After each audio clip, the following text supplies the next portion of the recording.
Bismillahirrahmanirrahim. Assalamualaikum warahmatullahi wabarakatuh. Perkenalkan, nama saya Nisa Aulia. Di sini saya peserta magang Bimba A IOEO di Percetakan Negara. Di sini saya akan menjawab pertanyaan tugas belajar di luar kelas hari kedua. Pertanyaan yang ke-1 adalah, apa pengertian individual system? Individual system adalah proses belajar yang berpusat pada anak sebagai subjek belajar. Yang kedua adalah, mengapa pendekatan dilakukan harus secara individual system? Karena dengan keadaan masing-masing anak yang berbeda-beda dan anak berperan sebagai subjek, agar anak berperan penting belajar sambil bermain, bermain sambil belajar.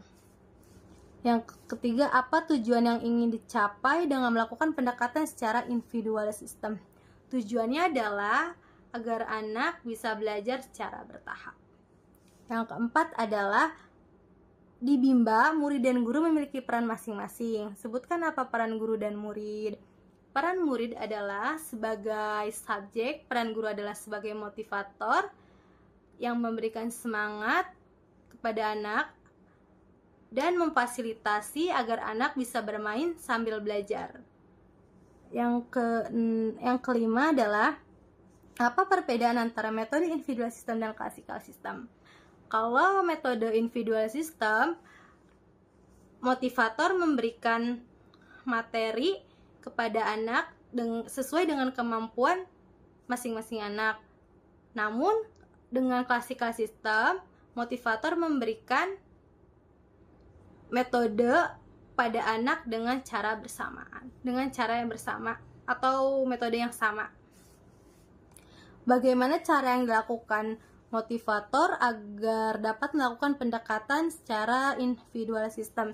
Kita harus mengetahui karakter anak agar anak menyukai bermain sambil belajar. Yang ketujuh adalah, apa dampak yang akan terjadi bila pendekatan dilakukan secara individual system? Dampaknya itu murid akan merasa senang dan mengulang bermain sambil belajar di Bimba. Apa dampak yang akan terjadi bila pendekatan dilakukan secara classical system? Murid akan merasa tidak sesuai dengan kemampuan masing-masing anak karena yang diberikan motivator tidak sesuai. Itu classical system. Yang B.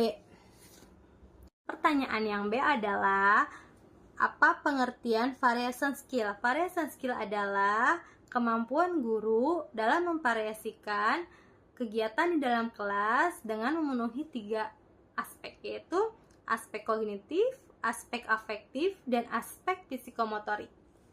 Pertanyaan yang kedua adalah, mengapa